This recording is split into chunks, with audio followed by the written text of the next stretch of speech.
Hola. Vale. Esperamos la cámara. Empiezo. Vale, bon dia a tots, a tothom.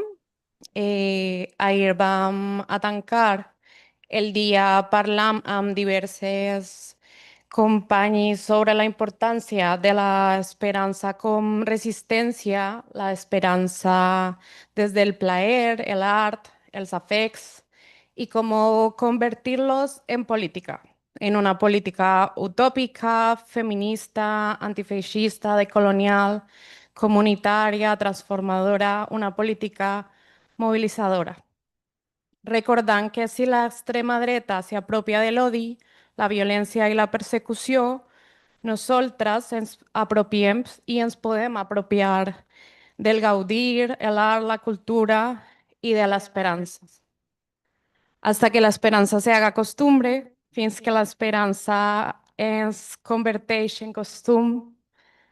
Aquesta taula va d'això, d'esperança. En aquesta taula, titulada Podem fer fora l'extrema dreta, parlem d'experiències, parlem d'esperança.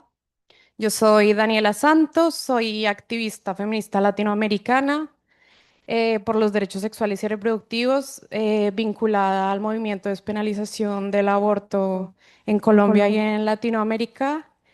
Y avui tinc l'honor y el repte plurilingüe y pluricultural de moderar aquest espai de diàleg y reflexión colectiva desde contextos muy diversos, donde compartirem estrategias reales para frenar el avance de la extrema derecha y para reactivar la movilización popular desde sus experiencias y desde la esperanza.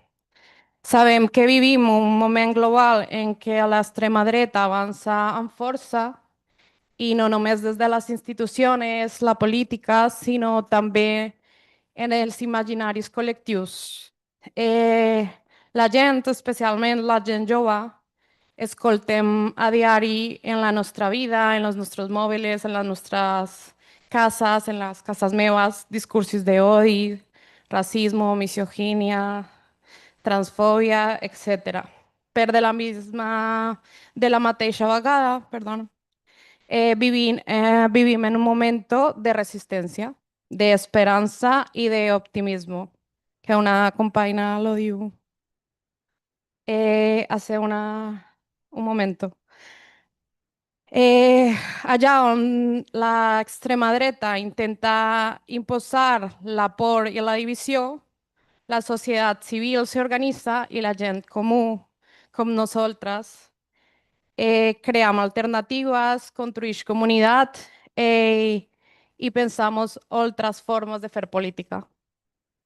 Aquest espai neix precisament d'això, de la necessitat de reivindicar el poder col·lectiu de la gent comú, que des dels barris, de los movimientos socials, les institucions i el feminisme seguim obrint camins de transformació perquè sabem que tots els drets que avui tenem són fruit de la lluita.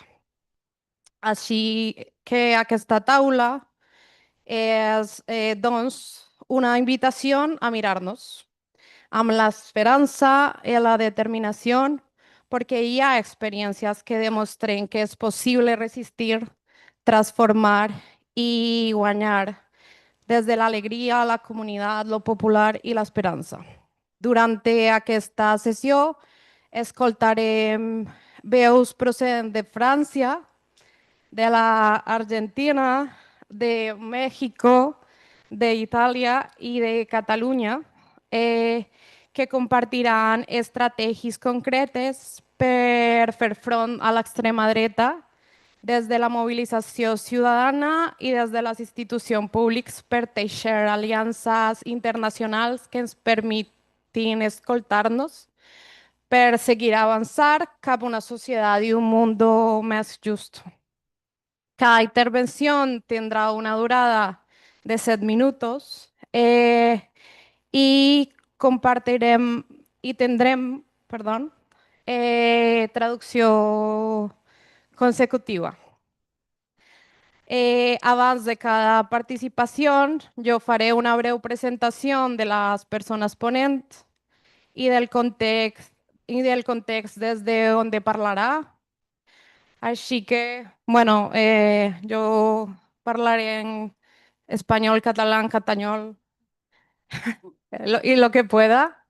Así que saludo a nuestras y nuestros ponentes. François Pickelman, no sé si lo dije bien. Bruno Tadía, bien. Benedetta Scuderi. Alina Duarte. Hola, Lina. Y Amadero Chakerri. Sí. Y Jaume Sens. Así que, bueno, comencem a la primera intervención y muchas gracias por estar aquí y compartir conmigo este reto. Eh, doncs, François Pickelman. François es diputado de la Francia Insumisa, activista por el derecho a la vivienda y los derechos sociales. Y desde Francia ha sido una de las voces más firmes contra la extrema derecha desde las instituciones, con una mirada profundamente popular y antirracista. François, muchas gracias por acompañarnos. Eh, y quisiéramos un poco que nos contaras cuáles han sido estas estrategias de la Francia insumisa en las últimas elecciones para movilizar este voto abstencionista y conseguir el voto de sectores populares de la ciudadanía. Y preguntarte algo que para nosotros es importante, si fue un elemento clave la perspectiva antirracista en la consecución de este voto. ¿Él entiende catalán? ¿Castellano? Sí. Así que, François, tienes la palabra. Est-ce que ça marche? Oui. Euh, bah, Tout d'abord, merci à la Fondation de l'invitation, à toutes celles et ceux qui organisent ce moment, qui est très intéressant pour qu'on partage tous nos expériences ensemble. Je suis désolé, je ne parle pas catalan et mon espagnol n'est pas assez bon pour que je fasse le développement. On m'a dit 7 minutes, donc il ne faut pas hésiter à m'avertir quand on est à la moitié ou quand on est dans la dernière minute pour que j'accélère. Sí, bueno, ell diu que està molt content per estar aquí gràcies a la Fundació Sentit Comú, perquè és molt interessant estar aquí compartint les experiències de diversos llocs, no? per aprendre, i que només té 7 minuts, que l'avisem quan, no? que és curt temps per parlar, també el que ha de parlar. Alors, le thème de cet atelier ou de cette conférence tombe bien parce que il se trouve qu'à la France Insoumise, on travaille avec un institut de formation qui a été fondé par Jean-Luc Mélenchon et qui est dirigé notamment par Clémence Guettet, qui est aussi députée, qui vient de sortir ce livre, Nouveau peuple, nouvelle gauche, qui fait suite à un premier livre, c'est La résistible ascension de l'extrême droite, donc avec des chercheuses et des chercheurs universitaires qui étudie comment l'extrême droite est montée, quelles sont les failles pour essayer de contrer cette ascension et surtout quel horizon commun on propose pour parvenir à contrer ça et offrir un horizon émancipateur. Donc je vais vous parler de ça et je vais vous parler notamment de notre stratégie dite du quatrième bloc. Sí,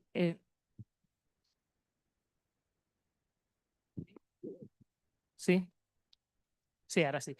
Doncs ell diu que des de la França Insumís també tenen una fundació i que acaben de publicar un llibre, ara el títol, bueno, no el veig, que va sobre, precisament sobre parlar d'estratègies per combatre l'extrema dreta i que una mica ell parlarà d'aquestes estratègies que les anomenen estratègies de quart bloc.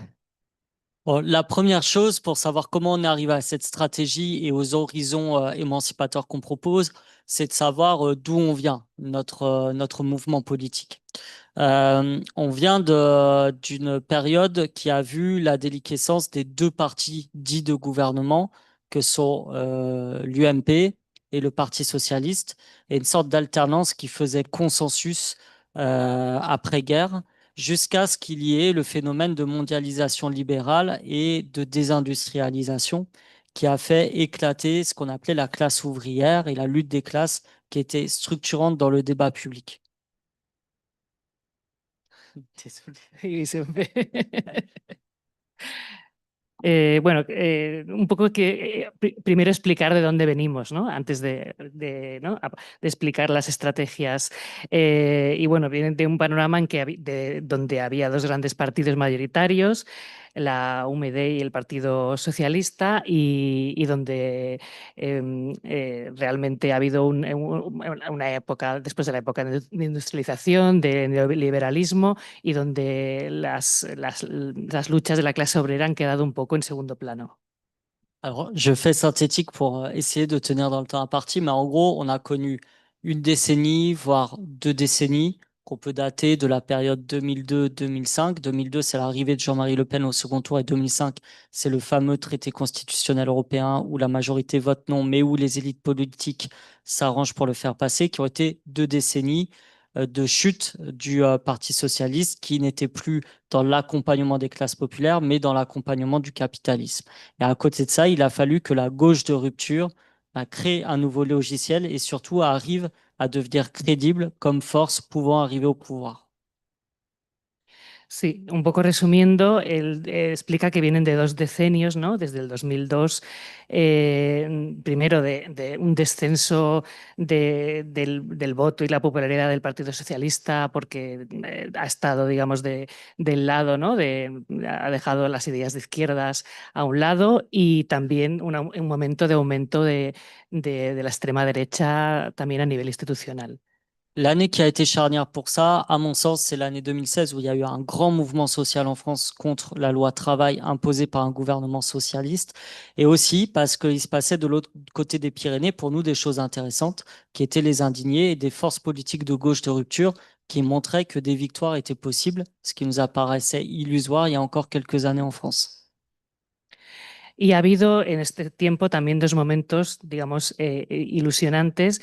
En el 2016, el movimiento contra la ley de trabajo, ¿no? Que hizo el Partido Socialista en el gobierno en esos momentos, y también el surgimiento del movimiento de los indignados, ¿no? Que fue un ejemplo de fuerza de movilización bueno, de personas un poco contra el sistema y sí, de movilización ciudadana.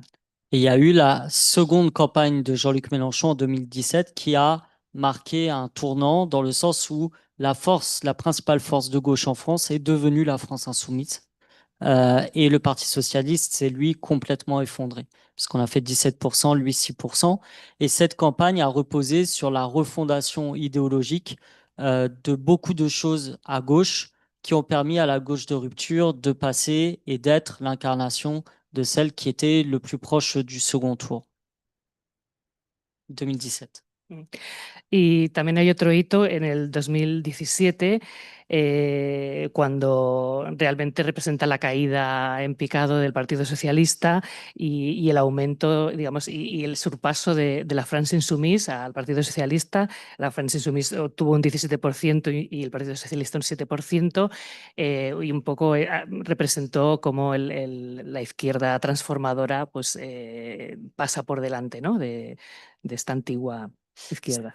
Cela s'est fait en 2 mouvements. Le premier, ça a été de faire un constat sur ce qu'était ce qu'on appelle le peuple aujourd'hui.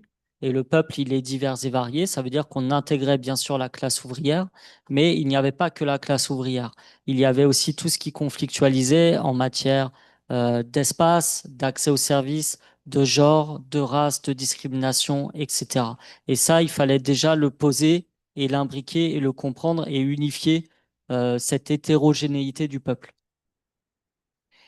Y ya desde el principio quisieron interpelar no solo a la clase obrera, sino, digamos, a lo que supone el pueblo, la población mayoritaria hoy, personas excluidas, bueno, ampliar un poco el campo de la población a movilizar, ¿no? Que no solo es, digamos, la clase obrera, sino que es mucha más gente que sufre de problemas y de opresiones.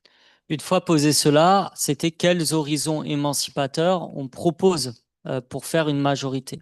Le premier, il a été posé dès 2017, c'est ce qu'on appelle la planification écologique, qui donne un horizon pour faire face aux défis climatiques en matière eh bien, de projection vers l'avenir pour les générations futures, mais aussi en matière d'emploi et d'économie. Le second est arrivé en 2022, c'est ce qu'on appelle, nous maintenant, la nouvelle France. Je vais m'arrêter là pour éviter d'être... Bueno, él explica qué horizontes emancipatorios planteaban. Uno muy importante en el 2017 ya se planteó, que fue el tema de la planificación ecológica, que también incluía pues, todo lo relativo a trabajo y empleo. Y en el 2022, el horizonte de nosotros ahora va a explicar. Donc la nouvelle France, c'est de dire notre peuple est un peuple qui a évolué, qui est notamment, on a introduit le concept de créolisation, qui est de dire que notre pays est riche de sa diversité, des gens qui le composent, qui viennent de partout, et puis que dans notre histoire, nous sommes un peuple créolisé. Parce que par exemple, moi je viens de Toulouse. Toulouse, c'est Tolosa, un nom ibère-aquitain, donc qui vient pas forcément que de France.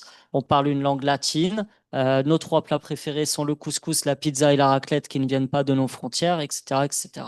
Donc d'assumer la créolisation et d'assumer qu'on était un nouveau peuple et une nouvelle France plutôt, excusez-moi, et de dire que c'est une richesse. Et pour celles et ceux qui ont vu la cérémonie d'ouverture des Jeux Olympiques, je pense que c'est une bonne image de ce que incarne la nouvelle France, c'est-à-dire qui fait référence à son passé le plus glorieux, comme la Révolution française, et qui assume aussi sa tolérance et son ouverture sur tout un tas de sujets.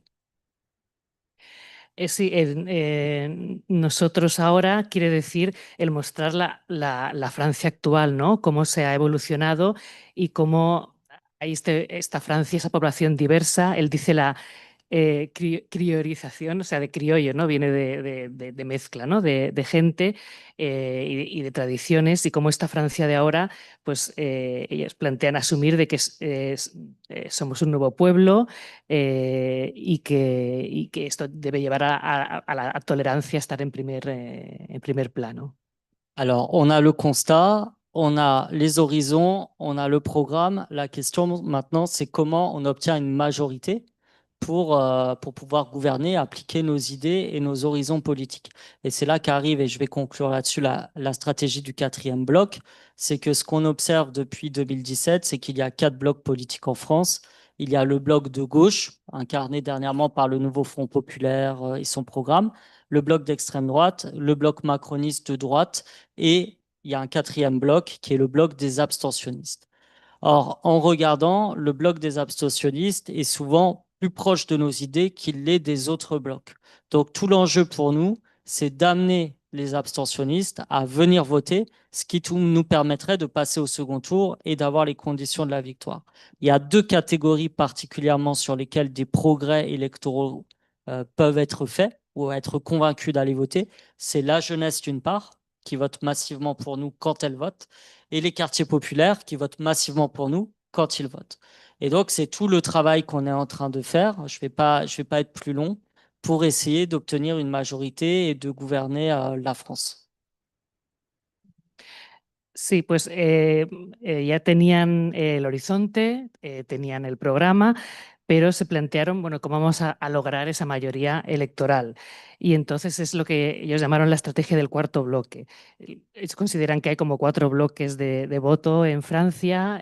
Uno es el de la extrema derecha, con el Front Nacional, con el Frente Nacional, otro es el macronista, luego sería pues, el de izquierdas y habría un cuarto bloque que es el de los abstencionistas, las personas abstencionistas. Y ellos vieron que en este bloque se podían encontrar la mayoría de los votantes y de los nuevos votantes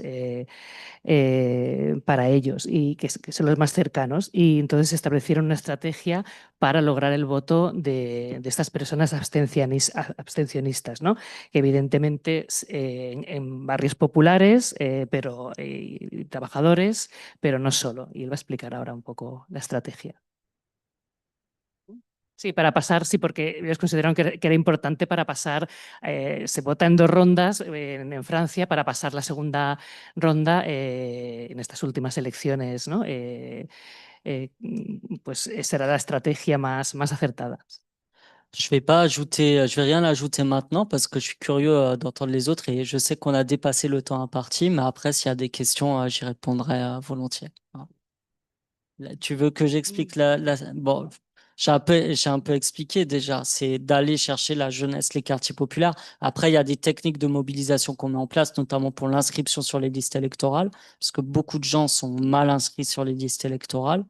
Et ensuite, c'est essayer de convaincre les gens que la politique peut concrètement changer leur vie et changer la destinée du pays. Mais pour ça, on paye aussi le fait que longtemps le Parti socialiste a déçu énormément les personnes et qu'il soit assimilé à ce qu'on appelle la gauche.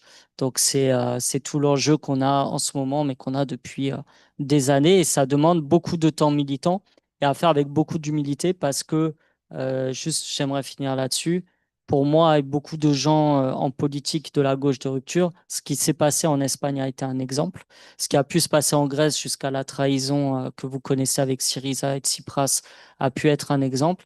Et on ne sait pas demain, peut-être qu'il y aura dans un autre pays un exemple, une dynamique qui nous inspirera. Et c'est pour ça que je remercie la Fondation de faire ce type d'échange. No va a explicar no va a explicar en detalle.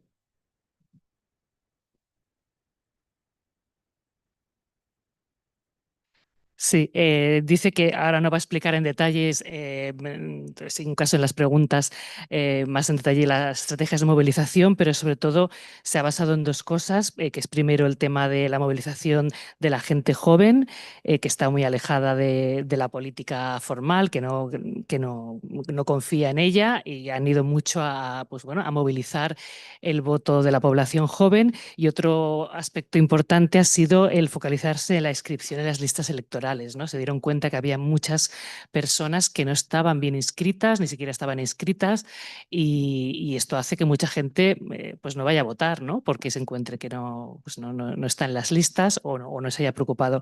Entonces, el trabajar en esto, ¿no? Meses antes.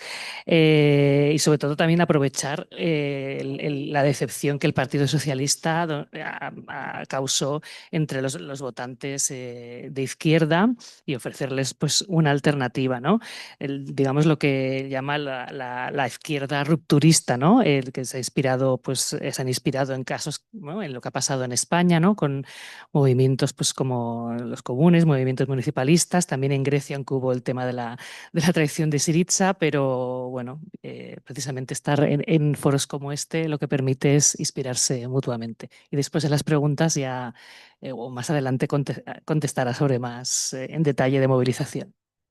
Merci, François.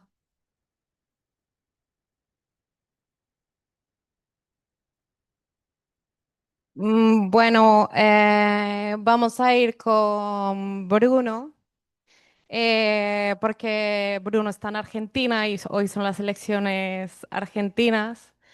Entonces, bueno, primero, Bruno, muchas gracias por estar aquí con nosotras y nosotros. Un día tan importante para ustedes. Bruno es integrante de Ciudad Futura en Argentina, que es un proyecto político que combina la acción comunitaria popular con la institucional, nacido en los barrios populares del Rosario en un contexto latinoamericano del crecimiento de la ultraderecha Ciudad Futura se ha consolidado como una alternativa transformadora que demuestra que es posible gobernar desde la comunidad, el barrio y la participación popular. Así que, Bruno, de nuevo, muchas gracias por estar aquí un día tan importante. Mucha suerte desde Cataluña, un día tan importante de las elecciones. Y nos gustaría mucho preguntarte cuáles son esos elementos fundamentales con los que Ciudad Futura ha podido consolidarse e incrementar el apoyo de la ciudadanía, incluso en un contexto tan difícil como el argentino, que tiene a un presidente de extrema derecha como Milei en el poder. Entonces, Bruno, tienes la palabra. Hola compañeros y compañeras, un gusto poder estar acá intercambiando y charlando con ustedes en un día tan importante. La verdad que para nosotros hay elecciones legislativas a nivel nacional donde lo que está en juego no es simplemente un diputado más o un diputado menos, sino lo que está en juego es el rumbo político de nuestro país, donde nuestro presidente, Javier Milei, puede salir fortalecido, con respaldo popular a sus propuestas y medidas de ajuste y de crueldad, o puede salir debilitado a partir del surgimiento y la consolidación de una alternativa que ponga en el centro a la política. Por eso nosotros entendemos que no se trata de una elección donde uno puede sacar un voto más o puede sacar un voto menos, sino de lo que se trata es de definir el rumbo político y de poner arriba de la mesa una plataforma política que cuida la vida, que cuida a la gente y que cuida a nuestro pueblo, o que salga victorioso una propuesta, como el mismo presidente dice, de motosierra, que no es ni más ni menos que ajuste y crueldad principalmente a los sectores populares de nuestro país. En esta elección, Ciudad Futura tomó un lugar preponderante y uno podría pensar, ¿por qué? Porque a priori nos gobierna un anarcocapitalista, nos gobierna una persona de las extremas derechas, y Ciudad Futura es un espacio municipalista que viene del mundo de las izquierdas, donde a priori uno podría pensar que tal vez estamos en un momento a contracorriente en términos hegemónicos o en términos dominantes. Sin embargo, ahora voy a desarrollar por qué entendemos que no y que es clave poder disputar el rumbo político de lo que está sucediendo. Sí, para poder un poco interpretar territorialmente o la geografía política de lo que está en juego y el rol preponderante que ha asumido Ciudad Futura en esta campaña, es que en Argentina somos 24 distritos, hoy se va a estar votando justamente en esos 24 espacios, de los cuales uno, de los tres principales, uno con certeza va a ganar lo que es Fuerza Patria, que sería este gran frente popular que se armó entre el peronismo y sus distintas vertientes y distintos sectores de la izquierda, al cual nosotros representamos y somos parte. Otro distrito clave lo va a ganar la Libertad Avanza, es decir, el espacio de Milei. Y el tercer distrito clave, que es el distrito de Santa Fe, es en cierto sentido el que va a terminar inclinando la balanza hacia un lado y hacia el otro. En ese distrito clave, que es el distrito Santa Fe, es ni más ni menos que el distrito justamente donde nos toca encabezar a nosotros como Ciudad Futura, y que la cabeza de lista es Karen Tepp, ni más ni menos que la fundadora justamente de Ciudad Futura en la ciudad de Rosario. Del 2023 para acá, gran parte del debate político tomó la hipótesis, que nosotros fuimos muy contrarios a esa hipótesis, de que la sociedad se había derechizado, que la sociedad empezó a creer en la escuela de Chicago, que la sociedad empezó a creer en la escuela austríaca, en Milton Friedman, eh, y que por lo tanto el problema no era de la política, sino que el problema era de la sociedad. La sociedad se fue hacia otro lugar y la política debía acercarse a ese nuevo escenario. Nosotros interpretamos claramente que ese no era el lugar, porque si no la política sacaba su responsabilidad, la política se despojaba de sus culpas para decir que era culpa de la sociedad. Y lo que nosotros del 2023 hacia acá venimos militando con mucho ímpetu y con mucha fuerza es que la sociedad no se derechizó. Lo que hay es una profunda crisis de representación.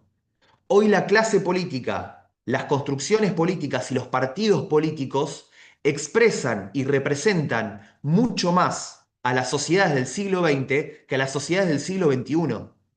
Con las viejas formas de hacer política, tenemos serias dificultades para conectar con lo que le está pasando a nuestra gente y con lo que le está pasando a nuestro pueblo. Tenemos sociedades del siglo XXI, pero formas de hacer la política, de construirla y de trazar estrategias del siglo XX. Ese desacople hace que gran parte de la sociedad no logre conectar o identificar con los partidos políticos tradicionales, inclusive lo que responden a nuestro campo político ideológico. ¿Cuál es el atributo, la bondad o el acierto de los libertarios o de Javier Milei? Es que ha logrado conectar con esa desesperación, ha logrado conectar con el malestar de nuestro pueblo. Y gran parte del sistema político, incluso el propio, no logra conectar con ese malestar porque nunca impugna o nunca tiene discursos rupturistas hacia lo que está sucediendo. Más bien están primando de nuestro propio campo político discursos conservadores, de defender el status quo, de defender esta democracia, de defender estos partidos y defender este Estado. Y ahí claramente la pregunta que tenemos que hacernos es, ¿qué defendemos cuando defendemos este estado de cosas? Porque hay que aclarar que vivimos en una sociedad cada día más precarizada, más fragmentada, más atomizada, más pauperizada. Nuestro pueblo cada día trabaja más para tener menos. Nuestro pueblo cada día sufre más. Entonces, si la política va a salir a defender este presente injusto, todas aquellas figuras, outsider, nuevas derechas, que vengan con discursos rupturistas o que impugnen el estado actual de las cosas, van a lograr conectar fuertemente con el malestar de nuestro pueblo. ¿Cuál es ahí el elemento disruptivo o de innovación política que viene a traer Ciudad Futura en este contexto? Es que también venimos a impugnar este sistema político. No queremos un sistema donde 1 de cada 2 niños sean pobres. No queremos tener en Argentina un 35 o 40% de pobreza. No queremos tener a nuestros jubilados bajo la línea de indigencia. Claramente estamos impugnando este sistema. Pero ahí lo que entra en juego son dos modelos de impugnación. El de la extrema derecha, que nos viene a decir menos democracia, menos Estado, más individualismo y más competencia, o otro estilo de impugnación, que es empezar a generar una alternativa esperanzadora de abajo para arriba, donde critique lo que tenga que criticar, pero con la profunda certeza y convicción de que esto se sale con más democracia, con más política y con más y nueva política. Y ahí es clave que si la hipótesis es que estamos en una crisis de representación, el desafío es hacer políticas de otro lugar. Y por eso tomo tanto vigencia y tanta centralidad el aporte de Ciudad Futura. Porque no somos un espacio de la política más tradicional, que no es ni mejor ni peor, pero que sí que es distinta, que históricamente construyó de la esfera nacional hacia abajo. Y que históricamente construyó desde el Estado hacia la sociedad. Si nosotros entendemos que el lazo social está roto y que vivimos en sociedades fragmentadas, producto de vivir en sociedades neoliberales, incluso ahora algo más acelerado, el capitalismo de plataformas, evidentemente hay que apostar a otro tipo de construcción. Y ahí entra la bandera del municipalismo como una de las claves de construcción política para poder interpretar lo que está pasando, que es construir desde la sociedad, es construir de abajo para arriba, es construir desde la comunidad y de los territorios. Y hay un elemento que para nosotros es central y que es el eje vector de la clave política o de la estrategia política, que es la proximidad y que es la cercanía. Si el neoliberalismo y el capitalismo de plataformas opera sobre nuestras vidas, sobre nuestras subjetividades y sobre nuestros cuerpos, la lucha y la resistencia se hace desde la vida, se hace desde nuestros cuerpos, se hace desde nuestras subjetividades y se hace desde nuestra cotidianeidad. Por lo tanto, La disputa política tiene una centralidad en el plano de las ciudades, en el plano de lo local, pero no para ganar o transformar solo una ciudad, sino partir desde lo local para transformar todas las ciudades y de esa manera poder transformar el mundo. Y esa es la clave de construcción. Volver a conectar desde abajo, con la gente, en los territorios, en comunidad. Alejarnos de los viejos verticalismos, alejarnos de esas viejas lógicas nacionales que uno opera desde una ciudad capital y de ahí pareciera que hay correas de transmisión a todo el territorio. Invertir la pirámide de poder y pensar proyectos políticos de abajo para arriba. Esa hipótesis política viene siendo muy potente. ¿Por qué? Porque hace 3 4 meses tuvimos elecciones en nuestro distrito, provincia de Santa Fe, y de las 15 ciudades más importantes ganamos en 10.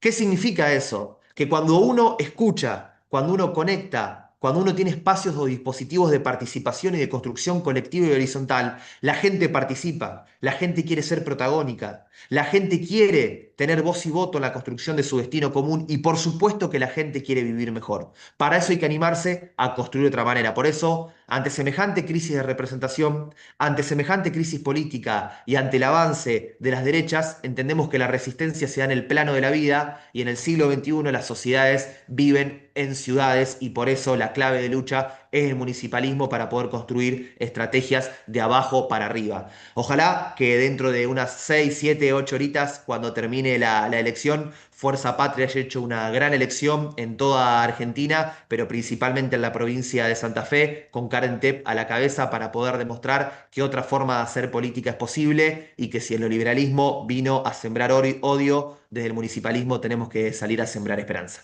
Gracias, compañeros y compañeras.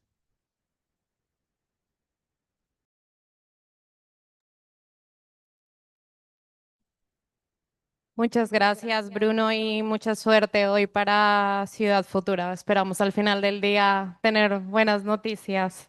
Y gracias por sacar el tiempo de estar acá. Bueno, muchas gracias. Seguimos con Benedetta Scuderi. Eh, es diputada del Parlamento Europeo, activista ecologista y feminista italiana. Nos hablará sobre las acciones que pueden impulsarse desde el ámbito europeo para resistir a la hegemonía de la extrema derecha y sobre todo del importante papel que ha tenido la flotilla humanitaria hacia Gaza, de la que hizo parte. Eh, y un poco, Benedetta, queremos preguntarte, alguien está traduciendo a Benedetta, ¿verdad? Sí, ah, ok, entiende, ok. ¿Qué acción, gracias, Benedetta. ¿Qué acciones de la sociedad civil pueden desarrollarse desde el Parlamento Europeo, a pesar de que tenemos a la extrema derecha para resistir? ¿Y qué papel ha jugado la flotilla humanitaria Gaza en la lucha contra la extrema derecha y la resistencia frente al autoritarismo? Y la resistencia frente al genocidio que se está viviendo en Gaza. Así que, Benedetta, tienes la palabra. Buenos dias, buongiorno, io parlerò in italiano perché come persona sa non parlo catalano e il mio castigliano non mi permette di parlare, di fare un discorso così approfondito in castigliano. E avete bisogno della traduzione per l'italiano, immagino, quindi devo fermarmi.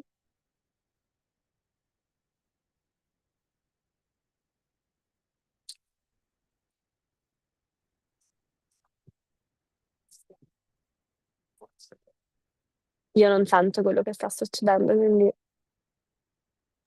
Ti traduco io.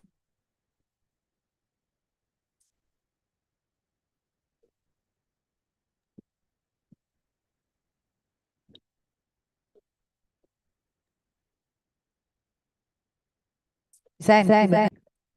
sì. Io non so quando finite di tradurre, però vado. Ehm, Allora, innanzitutto grazie mille dell'invito e mi avrebbe fatto veramente piacere essere lì, ma è un periodo un po' pieno di cose. Spero che la prossima volta potremo vederci dal vivo.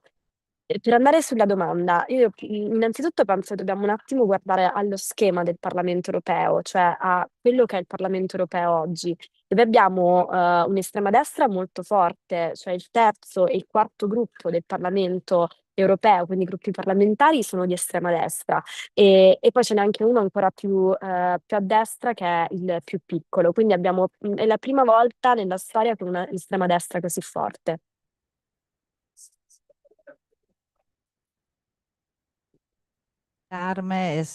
Y pido disculpas si hoy no he podido participar y estar presente aquí en presencia, pero es que es un momento con muchísimos compromisos y eso, lo único, me intentaré dar mis aportaciones online.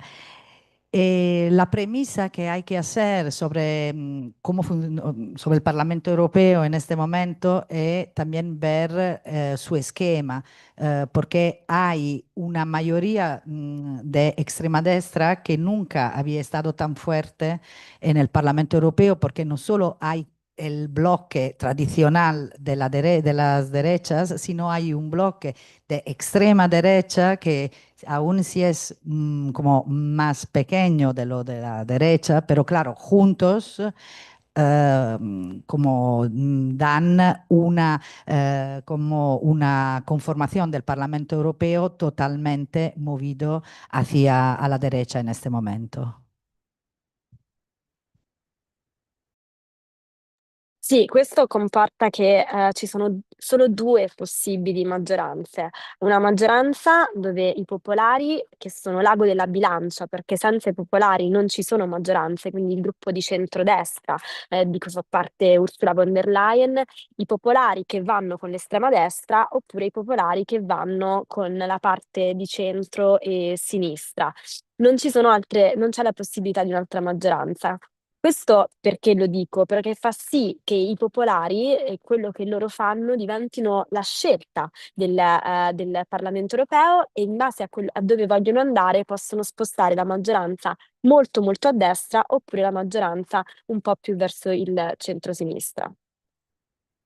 Esto, o sea, hago esta reflexión para explicar que en este momento en el Parlamento Europeo solo son posibles dos mayorías en las cuales el Frente Popular, ¿cómo se llama? El Partido Popular en el Parlamento Europeo es como el ajo de la balanza. Porque dependiendo de su postura se puede obtener una mayoría de derecha o extrema derecha o ir hacia un posicionamiento más de centro izquierda. E questo sta comportando che c'è una grande voglia di compromesso all'interno del Parlamento, che quindi tutto il blocco più del centro e del centro-sinistra sta cercando costantemente di compromettere i propri valori, le proprie istanze per riuscire a portare i popolari nel proprio schema.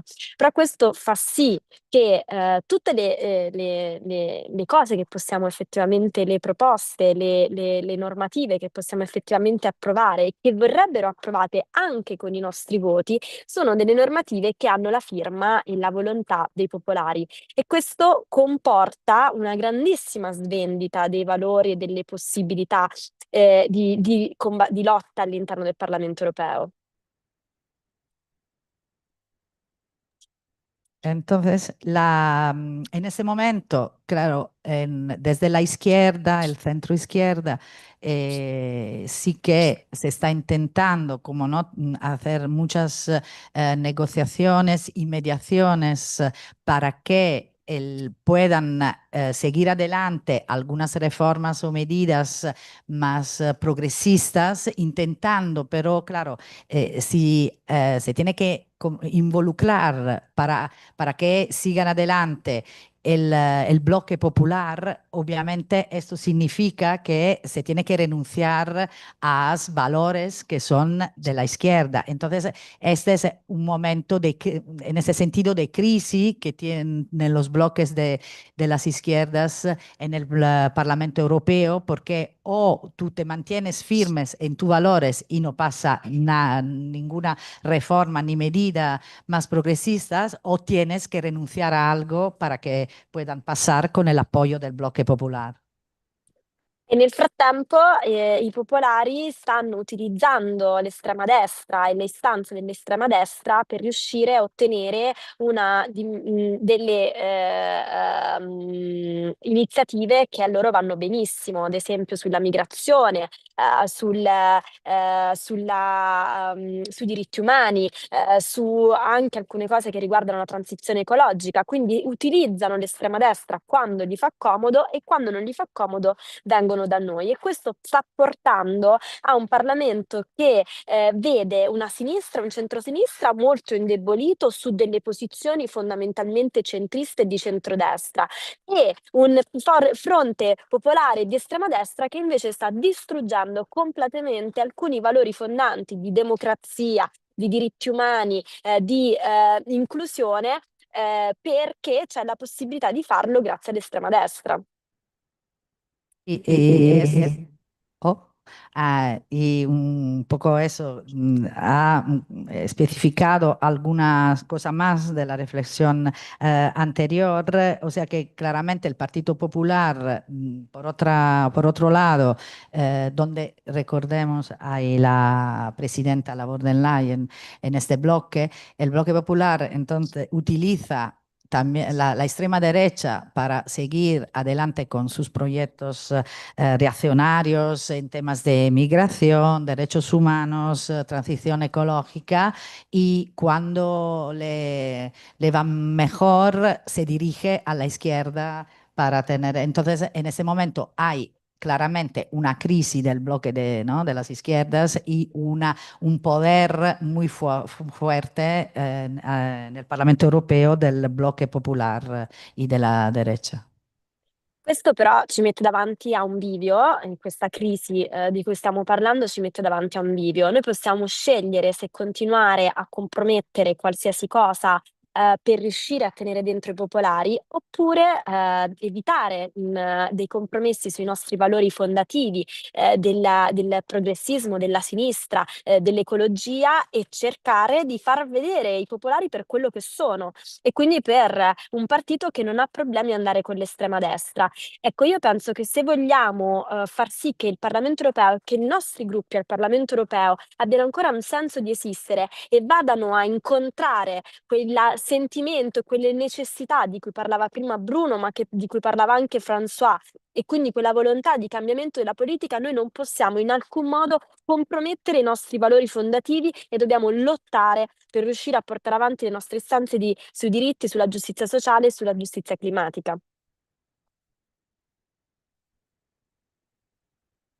Entonces, cree que en este momento es fundamental como tomar la iniciativa en el sentido de de reivindicar los valores de las izquierdas, los valores progresistas en temas de derechos humanos, transición ecológica, temas como inclusión, ¿no?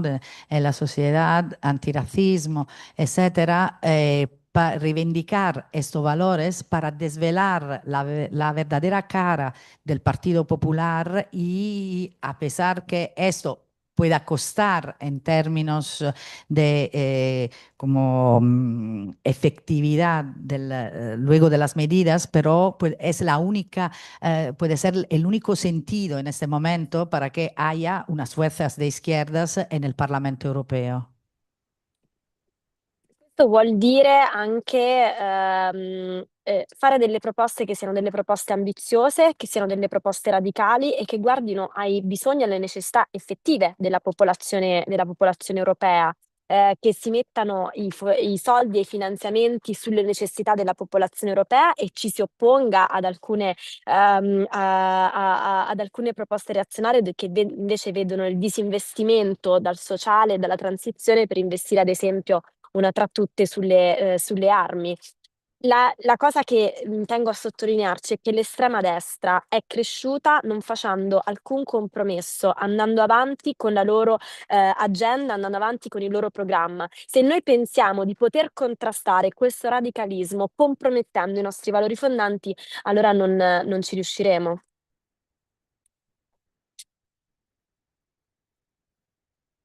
Hay que hacer propuestas también ambiciosas y radicales y hacer una oposición fuerte a las propuestas más reaccionarias del bloque de de la derecha y de la extrema derecha, como por ejemplo en tema, ¿no?, de inversiones y todos los recortes en inversiones sociales que quiere hacer la derecha y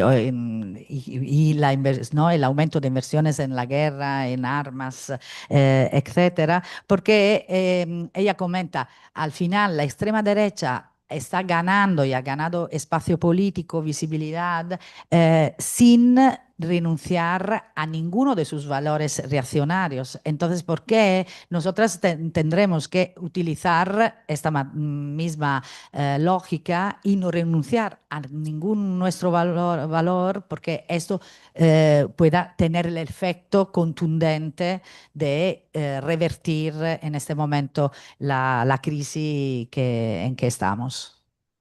Quindi se, per andare più nello specifico nella risposta, se il Parlamento è un Parlamento di destra reazionario dove non riusciremo a ottenere tantissime cose, forse la risposta è fuori dal Parlamento, quello che c'è fuori dal Parlamento e noi dobbiamo iniziare a connettere le istanze, le lotte che si fanno all'interno dell'istituzione, all'interno del palazzo del Parlamento con quelle che si fanno fuori. Noi come parlamentari dobbiamo veramente uscire da quel palazzo, dimenticarci di tutti quei meccanismi di negoziazione e compromessi che a volte ci attanagliano e ci fanno perdere veramente la bussola, e invece andare tra le persone, tra la gente e cercare insieme alle persone, come diceva Bruno, anche partendo dal municipalismo, quindi connettere la dimensione locale con la dimensione europea e cercare di portare avanti le istanze e le proposte che sono decise dal basso e che vengono poi tramite noi che diventiamo un megafono riportate all'interno del Parlamento. E su questo penso che l'esperienza della flottiglia possa essere un buon esempio da seguire. Sì, Benedetta, scusami, volevo dirti che siamo stretti con i tempi, Ok. mi suggeriscono qui dalla regia, quindi se vuoi andare concludendo, intanto traduco questo. Sí, y obviamente un poco en la línea de los anteriores ponentes, decía que es fundamental la conexión, o sea, quedarnos también con un pie fuera de ¿no?, de la institución y del mismo Parlamento Europeo. Entonces, fundamental es la conexión con las luchas de la sociedad civil, las luchas ¿no?, de base, y intentar también crear esta conexión a partir de las ciudades, del municipalismo con la Unión Europea, entonces como crear esta conexión desde lo local como al sobranacional. Y en ese sentido, la flotilla seguramente es un ejemplo, ¿no?, como reciente, que muy importante por la capacidad también de la gente luego que está en las instituciones, por ejemplo en el Parlamento Europeo, de hacer de altavoz de las instancias de la gente por la calle, de la società civile. Sì, provo a concludere. Perché è importante la flottiglia? Perché la flottiglia è riuscita a fare tre cose. Una, mettere insieme un blocco di centrosinistra, perché avevamo rappresentanti che andavano dalla sinistra ai Verdi ai socialisti, dietro un'istanza incredibilmente forte e che non accettava compromesso.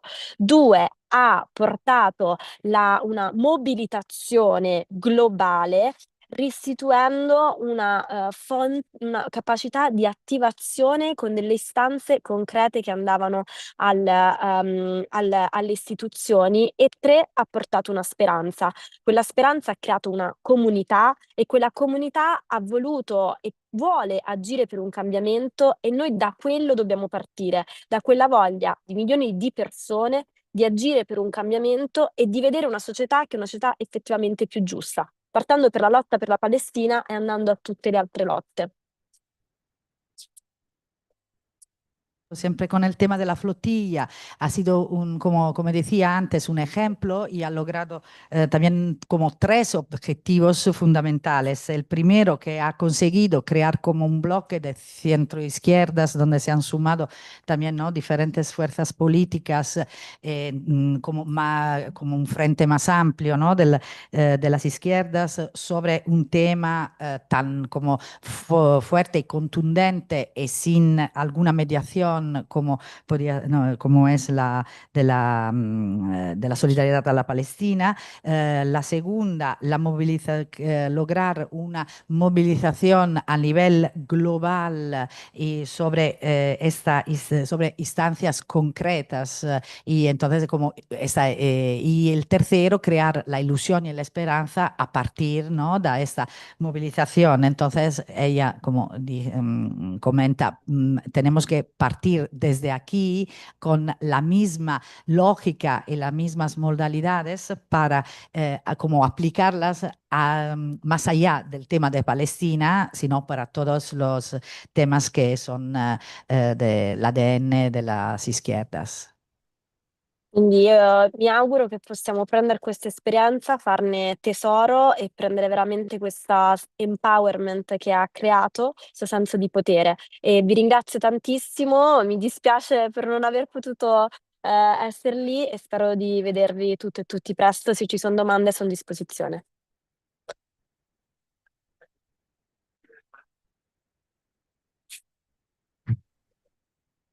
Gracias miles, Benedetta. Y ahora, Alina. Hola, Alina. ¿Qué tal? Alina Duarte es periodista, xochimilca, antiimperialista, antipatriarcal, educadora popular y analista política mexicana, comprometida con los movimientos feministas y populares desde América Latina, y una comunicadora social y una presencia muy importante en las redes. Así que, vale, Alina, hemos hablado mucho aquí sobre eso, la esperanza, la importancia de cómo llegar a otro público, cómo la ultraderecha está en las redes.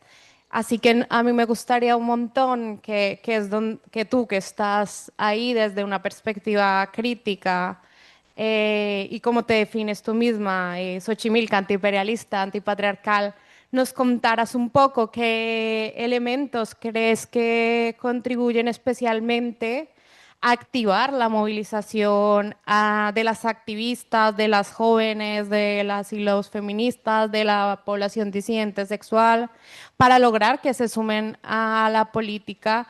Y me parecería muy interesante, además, que hables de toda esta experiencia, que es algo que hemos estado hablando en la escuela estos días, de las redes sociales, porque vemos que la extrema derecha pues tiene una gran presencia en redes sociales, y cómo podemos movilizar a este público a las redes sociales y a nuestros partidos desde ahí. Así que bienvenida, Alina, un placer tenerte aquí. Bueno, el placer es totalmente mío. Agradecerles obviamente la invitación a este espacio del que estoy aprendiendo bastante. Hablo sí como periodista, pero también como formadora del Instituto Nacional de Formación Política de Morena, un partido que nace justo desde esta esperanza, ¿no? Y eso es muy importante señalarlo. Morena no es un partido del todo nuevo, si bien tiene sus orígenes en 2014 apenas. Nuestro presidente del Instituto de Formación Política siempre dice que es un bebé que no aprendió a gatear y lo pusieron a correr porque en tan solo pocos años tuvo que ganar elecciones presidenciales, ¿no? Se conformó en 2014 y en 2018 ya había llegado a la presidencia, empezó a ganar gubernaturas y hoy tenemos ya un segundo mandato a cargo de la presidenta Claudia Sheinbaum, que goza del 75% en encuestas que ni siquiera se consideran de izquierda. Entonces estimamos que el apoyo puede ser un poco mayor. México está viviendo su prime time, ¿no? Su estelar, y esto, digamos, no se gestó en estos últimos años, es la lucha y la consecuencia de las últimas décadas de movimientos que han luchado en contra de un modelo económico totalmente excluyente que se profundizó en los 80s y 90s en el mundo, y que en México las consecuencias no fueron la excepción. Se privatizó absolutamente todo, la salud, la educación, la vivienda. Sin embargo, germinaron siempre esos movimientos de esperanza que terminaron luchando por su vida, incluso a partir del 2006, cuando llega Felipe Calderón a la presidencia, después de un gran fraude electoral. El expresidente Andrés Manuel López Obrador pudo haber llegado en las elecciones del 2006, sin embargo, se le impidió con este fraude que nos metió además en una mal llamada guerra contra el narcotráfico, que fue en realidad una colusión del Estado mexicano con algunos de los grupos del narcotráfico y por los cuales el jefe de seguridad en ese momento de Felipe Calderón hoy está pagando una condena en Estados Unidos que comprueba que había una relación directa entre el narcotráfico y el Estado mexicano y que el Estado era un narcoestado. Entonces, en ese contexto hubo varias resistencias que estuvieron luchando por la defensa misma de la vida, en contra de las privatizaciones, por la defensa de los grupos históricamente marginados, que encontraron un punto de convergencia en el año 2018 cuando permite la llegada del expresidente López Obrador, y en ese momento yo sé que a veces no se comunica bien qué significa eso de la 4T, la cuarta transformación.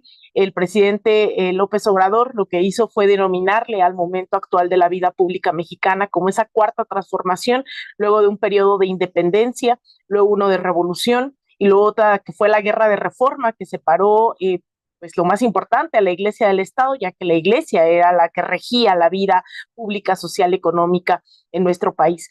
Viene entonces esa cuarta transformación que dota de bastante esperanza, ¿no? A las juventudes, a las mujeres, a los pueblos indígenas, a toda aquella persona que entendió que no solamente era la guerra contra el narcotráfico, sino que la guerra contra el narcotráfico era permitida por un modelo económico de exclusión absoluta y con una relación directa también con el gobierno de Estados Unidos. Entonces, 2018 significa esa brecha que se abre con bastante esperanza.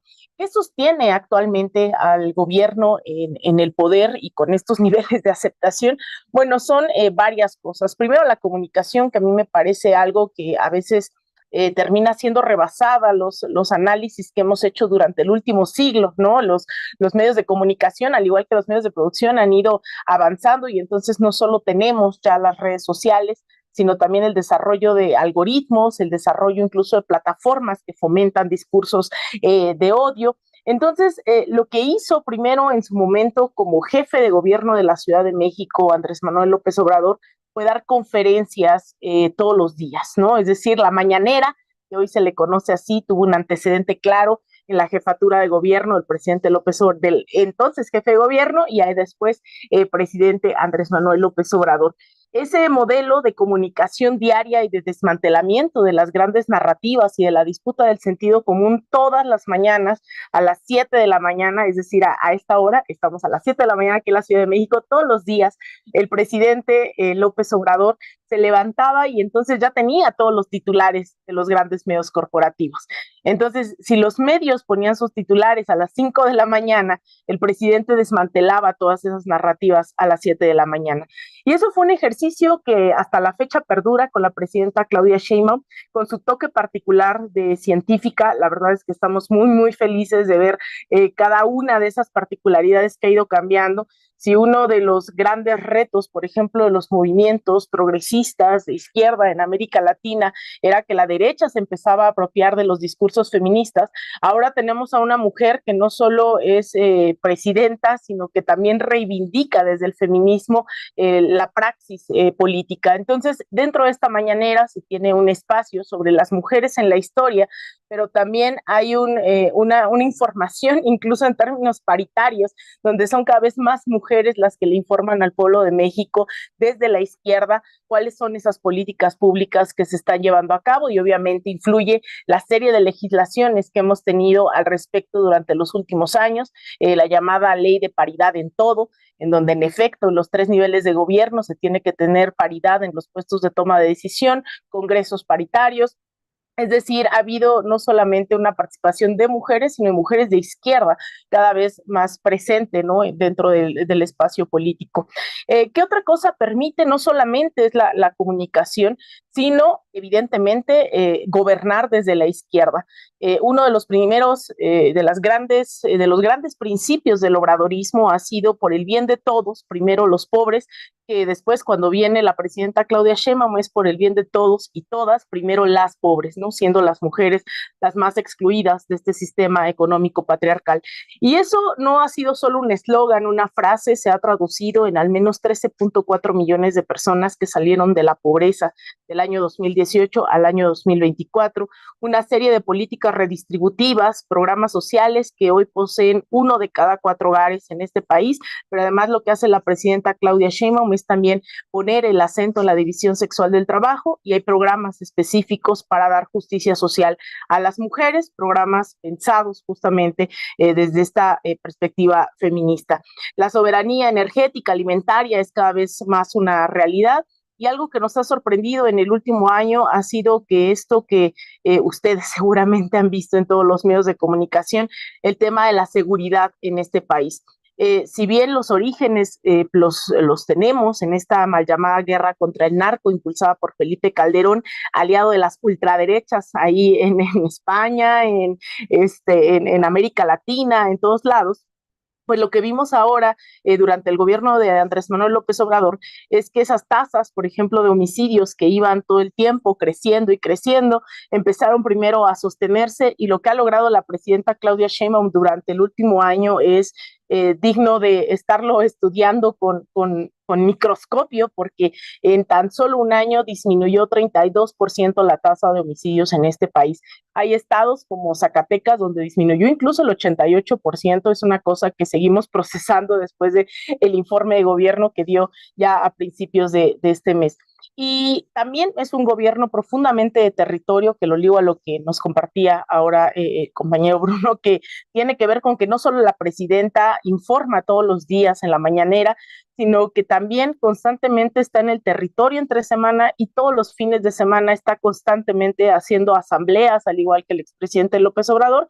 Pero hay una novedad en este gobierno, que es que ya no es solo la presidenta, sino que el gobierno se ha vuelto un gobierno de territorio, en donde las secretarías de Estado se encuentran haciendo asambleas todo el tiempo, informando a la gente sobre programas sociales, sobre la situación del país, y eso es algo que está impactando directamente en este último año en la transformación de las conciencias en este país. Para ir cerrando, esto no significa que el prime time y el estelar de México no signifique que tiene varios retos que ya hemos visto también en algunos otros gobiernos progresistas, donde esta relación, ¿no?, y este frente amplio que se logra conformar, pues tiene esas mismas limitantes, en donde, pues, si bien hay ciertas burguesías nacionalistas, pues al final termina el no generar proyectos de soberanía y populares, de respaldo y pues de poder popular en nuestros procesos, genera pues relaciones asimétricas, ¿no?, también, y de disputas a lo interno del Estado dentro de los procesos. Y hoy lo que se está tratando de hacer primero es el reto de la formación política.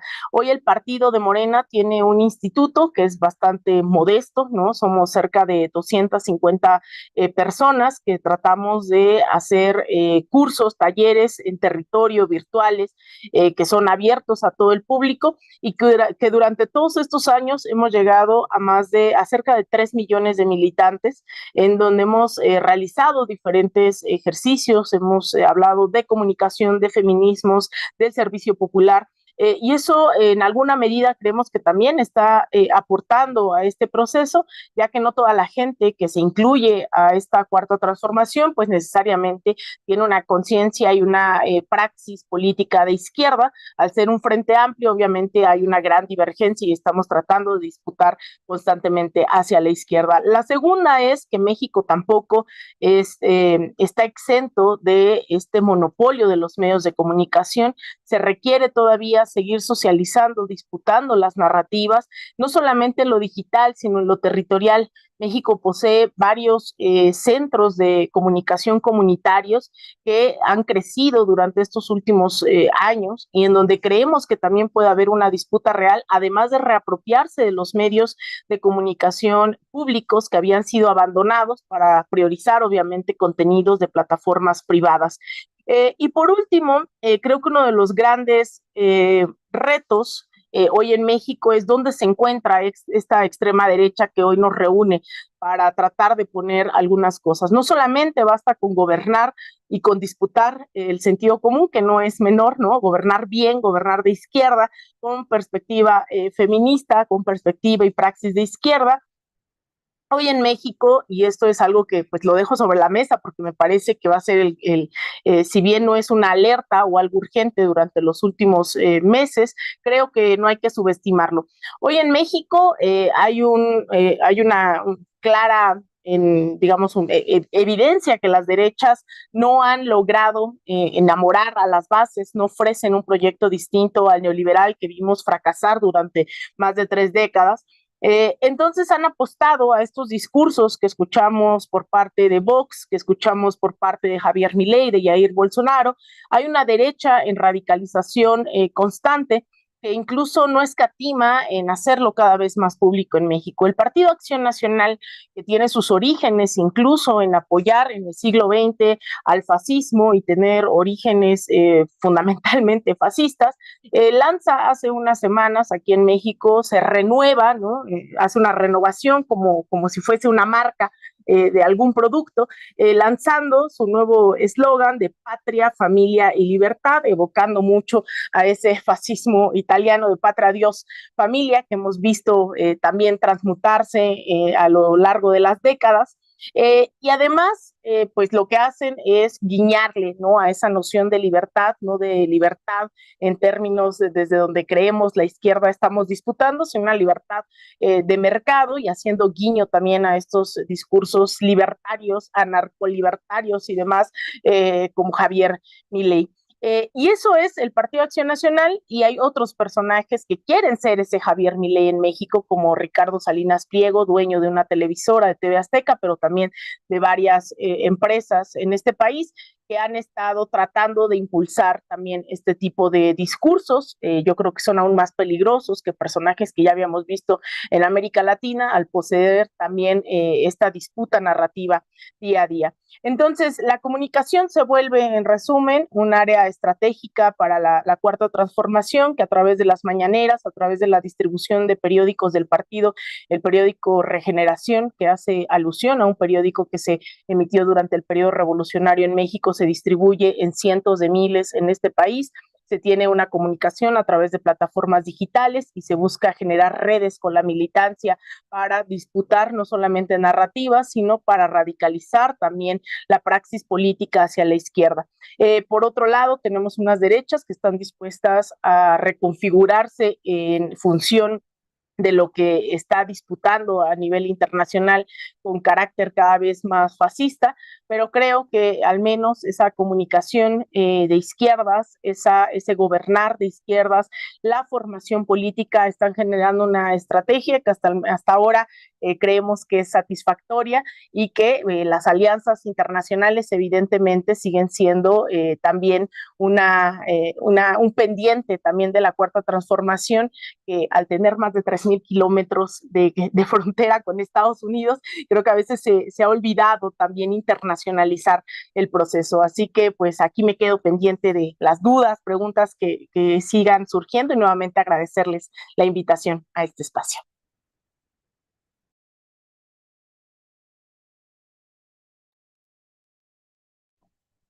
Ya.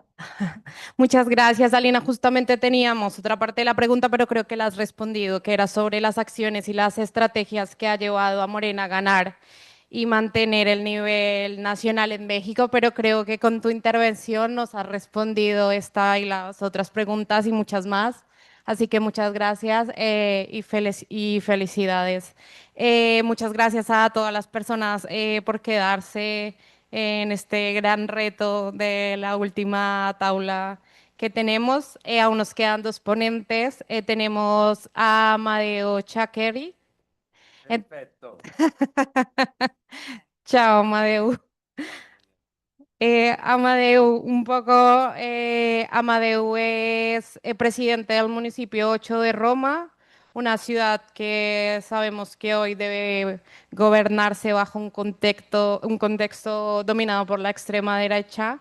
Y en este contexto en el que estás gobernado además estatalmente por Meloni, queremos un poco que nos cuentes desde tu perspectiva de ciudad. eh, Como Roma, como un gobierno estatal, perdón, cómo es gestionar una ciudad como Roma con un gobierno estatal de extrema derecha. ¿Y cuál crees que son estas acciones esperanzadoras claves que está desarrollando vuestra política pública para que la ciudadanía crea en su gobierno local, teniendo a la vez una presidencia y un discurso de ultraderecha como el que tiene hoy Italia? Entonces, Amadeo, te escoltamos.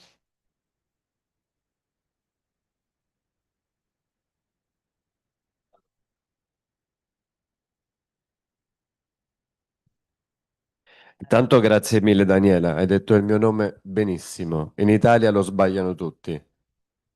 Sí, bueno, no lo comento, lo han entendido. Que agradecía.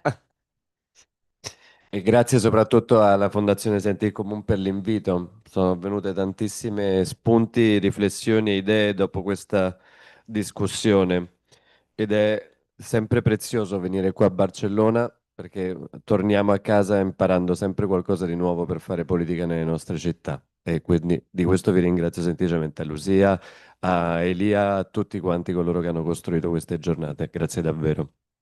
Bueno, quiero agradecer a la Fundación Sentir Común y a algunas de las personas que han hecho esto posible. Además, porque cada vez volver a Barcelona nos llena también de ideas y de esperanza de cara al futuro. Y gracias también por el nivel del debate hoy, porque sí que me ha dado varias inspiraciones.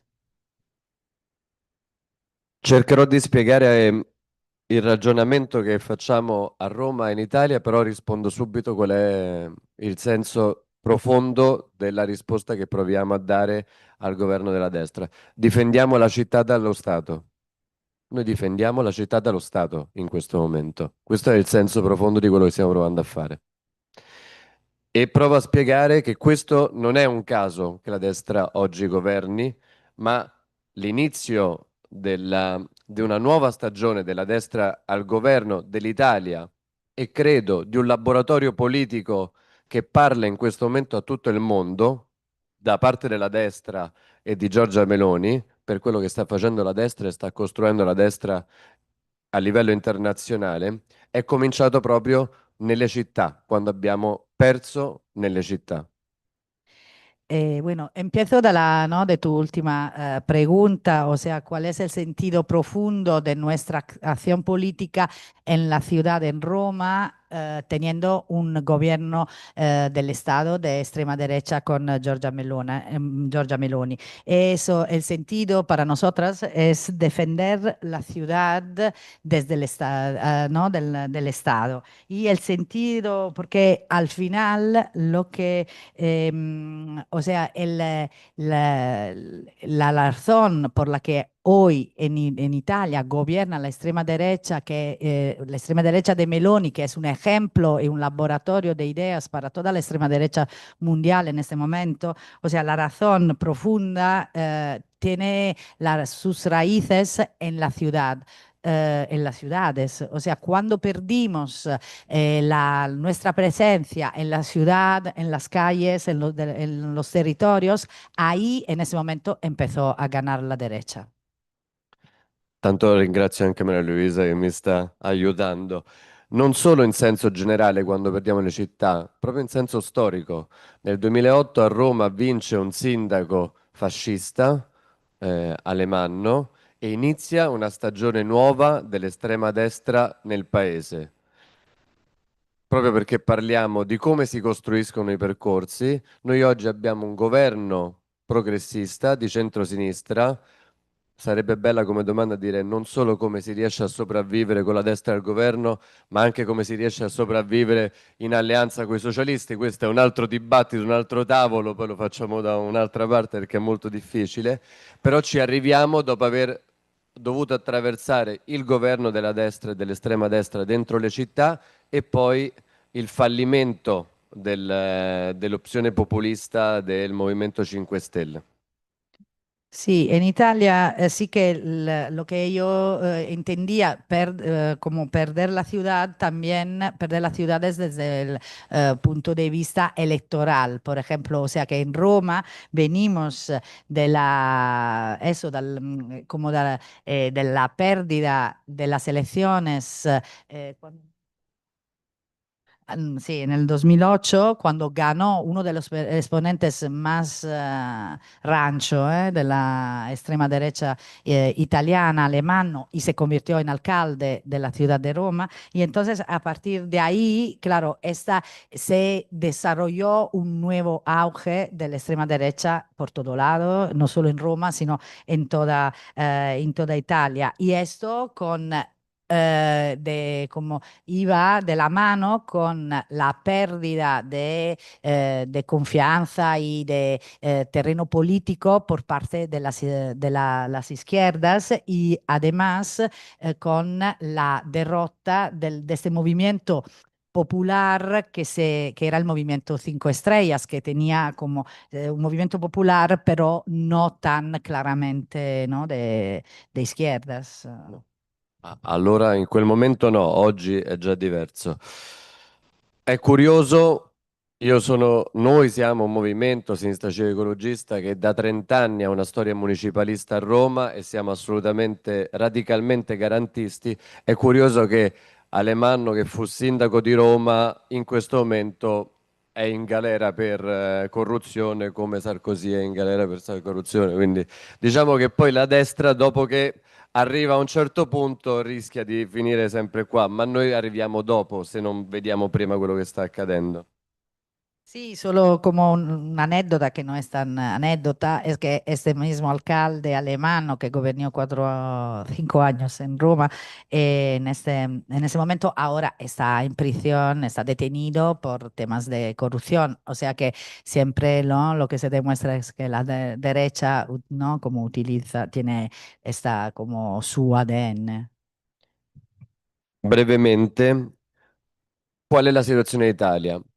In questo momento il governo della destra conduce una battaglia fortemente culturale, quasi totalmente culturale. Dal punto di vista delle politiche pubbliche, il governo italiano non sta facendo nulla, nulla. È fermo il paese, è in recessione oggettivamente. E dal punto di vista della politica estera si è affidata completamente alla politica estera di Trump. Perché il governo di destra vive ancora di un grande consenso in Italia in questo momento? Perché investe tutte le sue energie dentro due campi: una battaglia culturale fortissima sui diritti dei migranti, sui diritti di cittadinanza, sull'orizzonte culturale diffuso e sul senso di impotenza delle persone. La seconda cosa, perché si organizza dentro la società, culturalmente, mediaticamente, virtualmente, ma si organizza dentro la società. Bueno, en este momento la situación, ¿no? del gobierno de extrema derecha en Italia es que es caracterizado porque en este momento está llevando a cabo únicamente una lucha, una batalla cultural. O sea que a nivel político, de medidas políticas, económicas, o sea, no están haciendo nada.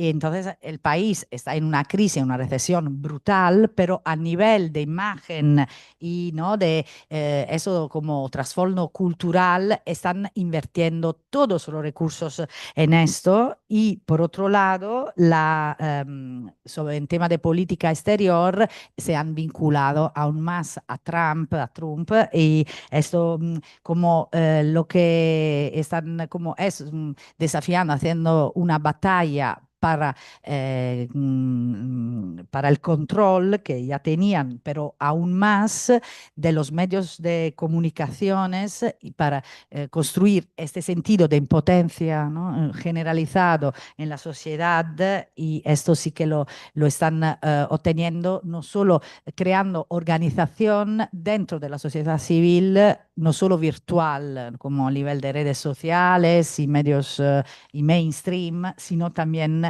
como territorial dentro della società. Noi come resistiamo, come resistono le città, come stanno ritornando a essere riconquistate le città da politiche di sinistra, non con le stesse istruzioni della destra, però tenendo conto del fatto che non possiamo lasciare nessuno spazio vuoto, nessuno spazio di relazione e di organizzazione politica vuoto, dentro la società, dentro le istituzioni, dentro la sfera virtuale. Se la sinistra non si occupa, e noi, questo è il tentativo che stiamo facendo, di tutti questi spazi di relazione, e lo facciamo con l'ambizione di non lamentarci della cattiveria della destra, ma di costruire un'altra idea e proporre un'altra idea di relazioni collettive, plurali, contro l'impotenza che promuove la destra, noi non siamo allo stesso livello della sfida con loro. Entonces, ellos que están haciendo en Roma, antes había explicado, no, creo no lo he traducido, que son como un movimiento que es una lista cívica, ¿no? Que hace mucho que se presentó a las elecciones, tiene todo su recorrido en Roma, izquierda, cívica, ecologista, más o menos, y lo que están haciendo en este momento, claramente en Roma, como en otras ciudades donde hay gobiernos más progresistas, es resistir. Pero no tanto en el sentido de quejarse siempre de lo que no hace el gobierno, lo hace mal o contra la extrema derecha, cuanto en lo de construir una alternativa concreta, ¿no? A partir de los valores, ¿no? de las izquierdas, justamente para luchar contra este sentimiento de impotencia que sí que están, que la derecha, la extrema derecha están logrando difundir a nivel social de forma brutal. Sentimento di impotenza non è un caso, è una strategia politica. E il primo nemico su cui noi dobbiamo contrastare è la rottura dei vincoli di empatia e di relazione collettiva dentro la società. A sinistra non possiamo, almeno questo pensiamo a Roma, ma lo pensiamo condividendolo, solamente raccontare il cambiamento delle nostre città.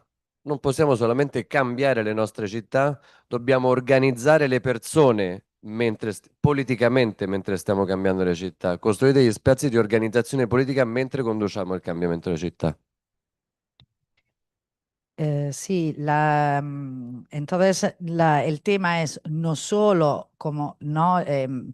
Pensar y actuar para cambiar las ciudades y sus políticas, sino como construir espacios de organización donde para no dejar esos espacios en la sociedad en la mano de la extrema derecha. Entonces es como ¿no? construir, sí, las políticas y estar en las instituciones, pero también, como siempre, también estar en la calle construyendo organización. Decidere dove investire, faccio un esempio, Roma è grande, è larga, non in popolazione, ma in grandezza città, 12 volte più grande di Barcellona, per cui noi abbiamo un problema enorme nel ricostruire la cittadinanza della sinistra in tutte le periferie della città. E il lavoro che stiamo facendo è immaginare come costruire un orgoglio di identità differente da quello che promuove nazionalista, patriarcale, macista, ma invece decoloniale, femminista, ma radicato, profondo rispetto alla storia del proprio quartiere, della propria classe sociale, della propria storia, in una città che è evidentemente enorme. Sí. Sí, eso que justo para que tengáis una idea, Roma es 12 veces más grande que Barcelona, entonces nuestros retos son bastante como complicados, pero lo que estamos intentando hacer a través de eso, de nuestras políticas territoriales y nuestra presencia en el territorio, es crear una identidad, ¿no? Y un orgullo de una identidad de izquierda, entonces que sea una identidad que no se reconozca con los valores que en este momento son mayoritarios de la extrema derecha, sino basados en el respeto, la libertad, la igualdad y todos los valores, ¿no? de la izquierda. Pero imaginaos, ¿no? la dificultad, ¿no? que claro, lograr esto en una ciudad tan grande, pero sobre todo en los barrios de periferias, pero ahí estamos.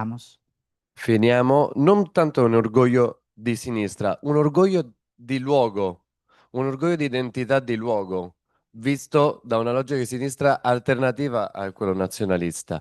E io credo, quando vi ho detto, noi difendiamo la città dello Stato e quello che stiamo facendo, sulle politiche della casa, sulle politiche della sicurezza, sicurezza sociale contro sicurezza individuale, sulle questioni della cultura, convinti del fatto che abbiamo ragione e che in questa stagione dobbiamo accettare il rischio di inventare nuove politiche pubbliche, inventare nuove forme di organizzazione politica, ma non c'è dubbio che quello che succederà nel corso dei prossimi anni, dopo questa grande stagione della destra, sarà una nuova stagione di diritti invece di libertà che può nascere solamente dalle esperienze municipaliste.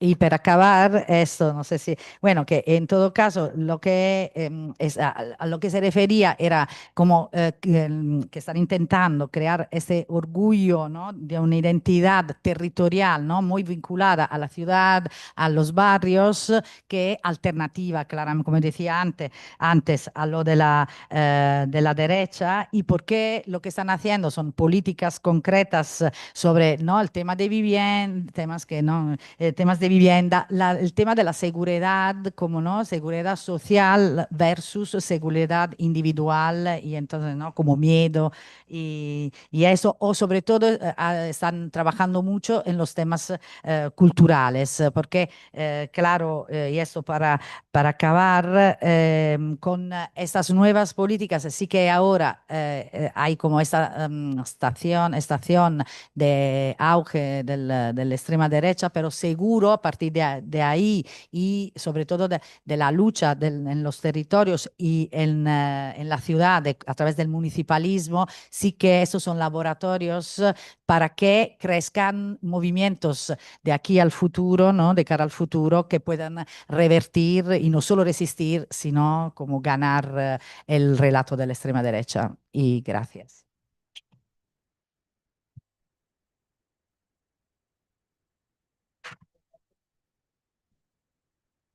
Gracias mille, Amadeu, i a nostra traductora.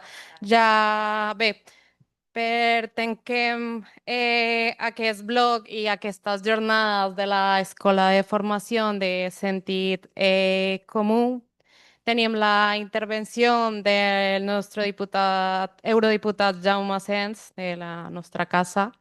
Creo que y todas lo conocen, pero pues es eurodiputado, abogado y un activista muy importante en los derechos humanos y los derechos civiles. Así que, Jaume, bienvenido, como siempre. Gràcies a tots i a totes, gràcies a la Fundació. Primer de tot, vagi per endavant la meva admiració a tots els que després de la jornada d'ahir i d'avui esteu encara resistint i teniu forces per arribar en aquesta hora. Em toca a mi tancar, és difícil tancar quan la gent ja està tan cansada, perquè segur que esteu molt cansats, després de 2 dies de debats. Jo intentaré fer una reflexió breu sobre l'extrema dreta, que travessa part del que s'ha dit avui aquí. No? Crec que primer de tot hem de pensar que l'extrema dreta no sorgeix del no-res. L'extrema dreta sorgeix de la frustració, de la resignació, del ressentiment, sorgeix de l'odi, i l'odi és un sentiment que neix a partir d'un altre, que és el de la por. La por és clau per entendre el creixement de l'extrema dreta, és el caldo cultiu. L'extrema dreta neix allà on hi ha por i alimenta la por, perquè és el ferment per poder seguir creixent. La por, evidentment, és un fenomen emocional, però també, i ho sabem des de Hobbes, és un fenomen polític. És una categoria política que serveix per disciplinar, serveix per fer polítiques públiques en una direcció o en una altra. I la por, el malestar existencial, sorgeix en temps de crisis. Les societats que tenen por, i l'exemple més clar és Israel, Israel és una societat amb por, tendeix a militaritzar-se, a fer polítiques de retallades neoliberals i a desmuntar l'estat social. Les crisis es poden declinar per la dreta o per l'esquerra. La crisi del 2008 es va declinar per la dreta, amb retallades i austeritat. La crisi de la pandèmia es va declinar per l'esquerra, amb benestar i drets. Però normalment les crisis tendeixen a declinar-se per la dreta. Hi ha un espai de disputa, evidentment, allà, no podem donar-ho per perdut. Sempre una crisi crea un buit, i un buit que s'ha de disputar, però és evident que estem en un moment de crisi econòmica, política, de representació, crisi d'imaginació, com deia l'Ada, del desig, i això vol dir també de crisis d'horitzons d'esperança. Allà on no hi ha esperança no hi ha futur. On no hi ha esperança no hi ha futur, evidentment hi ha por, i la por és incompatible amb la democràcia. I és una crisi que té moltes expressions. Hi ha una crisi de l'ordre internacional, aquest ordre internacional que sorgeix a partir de la Segona Guerra Mundial, de l'experiència de l'horror de l'Holocaust, aquest ordre internacional que es va traduir després de la victòria enfront al nazisme i el feixisme, que també s'alimentava de la por, i es va traduir aquesta victòria amb convenis internacionals contra el genocidi, contra la tortura, amb constitucions antifeixistes democràtiques a molts països europeus. Es va traduir en noves institucionalitats internacionals, com l'Acord Penal Internacional. Es va traduir en la Unió Europea. La Unió Europea és un club de mercaders, però també té una càrrega profunda moral per no repetir la història de guerres entre països europeus. El gran tabú que instaura la Unió Europea és aquest, deixar de fer guerres entre els països europeus, un continent on sempre havia estat dominat per la guerra, i neix a partir d'un compromís de no repetició, mai més antifeixista. I això, evidentment, és el que s'està enfonsant ara, s'està descomposant ara. Aquest compromís s'està vulnerant de forma permanent. Deia Gramsci que la història ens ensenya però no té alumnes, i veiem com no només a les nostres costes, en el Mediterrani, amb l'Europa fortalesa perquè no arribin els que fugen de la guerra o de la fam, sinó també veiem com aquest projecte col·lectiu, el projecte europeu, com a promesa de llibertat, de fraternitat, de justícia, està fracassant, naufragant a les fronteres amb Ucrània, però també sota les runes de Gaza, sota les runes de Gaza, sota les cendres de Gaza, s'està construint un nou ordre imperial, el de Trump i el de Netanyahu, on Europa s'està sotmetent als interessos econòmics i militars. Ho veiem amb Ursula von der Leyen i la Comissió Europea, que intenten precisament inocular-nos la por. Quan ens diuen que hi ha una amenaça existencial d'Europa, una amenaça que és imminent, la guerra amb Rússia, i per tant ens hem de preparar. No sé si us en recordeu del kit de supervivència de 72 hores, quan ens deien que teníem que anar als búnquers i preparar-nos perquè la guerra era imminent. Quan la guerra és imminent, evidentment, és la primera prioritat. I quan la primera prioritat és la guerra, quan la guerra entra per la porta, surt la democràcia i els drets socials. Sempre que hi ha guerres hi ha retallades. de drets socials. I això és l'horitzó al qual anem. Von der Leyen ens volia inocular por perquè sap que una societat que té por és una societat que està disposada a renunciar als seus drets. És una societat que no surt al carrer, que no es mobilitza. La por és un sentiment molt conservador. La por és un sentiment contagiós que ens replega, que ens fa tancar a casa, que ens porta a la impotència, que ens porta a desconfiar dels veïns i les veïnes, que destrueix comunitat, que destrueix vincles. La por, bàsicament, és el sentiment de l'egoisme, de la insolidaritat, de tots els valors d'esquerres. Per això el primer combat de qualsevol persona progressista és el combat per fer-li perdre la por a la gent. I aquest és part del relat que hem de disputar. Quan ens diuen que hi ha una guerra imminent amb Rússia, nosaltres el que hem de dir és que la guerra que ens preocupa és una altra. És la guerra quotidiana que els poders econòmics, que els fons voltor estan lliurant a les nostres ciutats, al nostre espai públic, per mercantilitzar els nostres drets. És una guerra sense bombes, efectivament, una guerra silenciosa, però que fa estralls, que expulsa els veïns, que està modificant les nostres vides, les nostres ciutats. Aquesta és la guerra que ens importa. I en el cor d'aquesta batalla democràtica que hem de lliurar està, evidentment, el dret a l'habitatge com un dels eixos centrals. És precisament l'eix central en què va emergir l'anterior gran mobilització que vam viure amb el 15M. El 15M va ser la gran victòria contra la por en un moment de crisi. Aquell 2008 la gent tenia por. La por a perdre la feina, por a perdre la casa, la por a no tenir estalvis i, per tant, no tenir futur. I aquella por es va repolititzar. I el que vam fer a la gent que tenia por és convertir la por en indignació. I en lloc d'apuntar cap a baix, cap als més vulnerables, cap als diferents, que els que venen amb patera, que és l'objectiu de l'extrema dreta, que és quan una societat té por, busca com perdre la por, buscant la font d'aquesta por i buscant allò que s'identifica com perill real o imaginari. I allà és on sorgeixen els enemics, els enemics de l'extrema dreta, que són els immigrants, que són els col·lectius LGTBI, etc. I això ho fan perquè no veiem qui són els autèntics responsables de la crisi, de les crisis, els poders econòmics, volant que mirem cap a baix per absoldre els de dalt. I aquest és el sentit comú que va conquistar el 15M després de la crisi del 2008, i allà vam extreure moltes lliçons. De fet, jo com a tinent d'alcalde de l'Ajuntament de Barcelona tenia sota la meva responsabilitat una de les àrees més importants per mi, que no generava cap titular, però sí que transformava la ciutat, que eren les polítiques comunitàries. I aquí està una part de la clau de com lluitar contra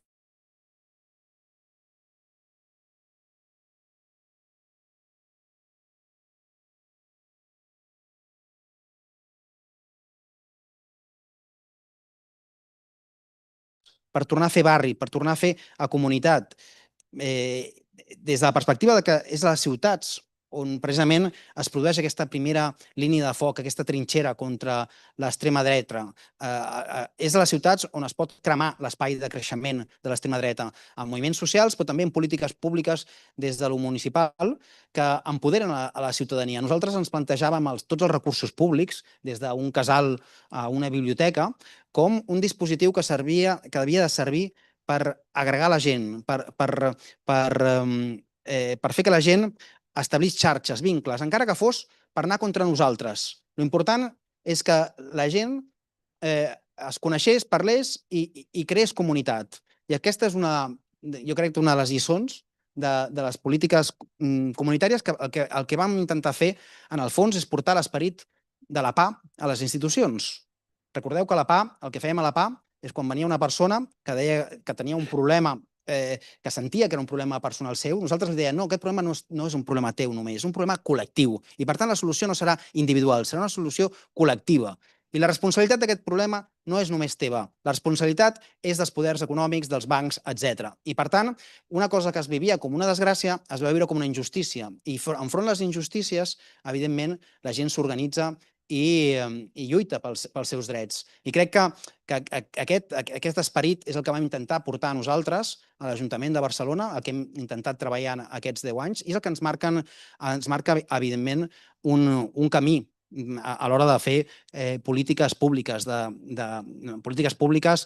participació ciutadana, de regeneració democràtica, de redistribució de la riquesa i de, sobretot, acompanyament i empoderament dels moviments socials. I l'altre, i vaig acabant, l'altre clau de volta de l'eix de l'alternativa democràtica és Palestina. Jo crec que són les dues grans banderes ara mateix del nostre espai. Habitatge i Palestina. Una lluita global i una lluita local, que estan interrelacionades. Les lluites globals sempre tenen a veure amb les lluites locals i que tenen un mateix element comú, que és el de la desobediència civil. Crec que les dues lluites legitimen les desobediències civils en contextos on la injustícia es fa norma, es fa llei i per tant neix un deure per part de la ciutadania de rebel·lar-se posant el cos, deixant-se la pell, amb la flotilla per la llibertat. Igual que es paraven desallotjaments, igual que es paren desallotjaments, amb la PA, abans amb el tema de les hipoteques, ara amb els lloguers abusius, igual que es para amb el cos, també es posa el cos a Palestina. I en els dos moviments hi ha un mateix fil roig, un mateix fil narratiu que els uneix, perquè té a veure, a més, amb una mateixa impugnació amb uns governs occidentals que han desconnectat de les necessitats i els desitjos de la ciutadania.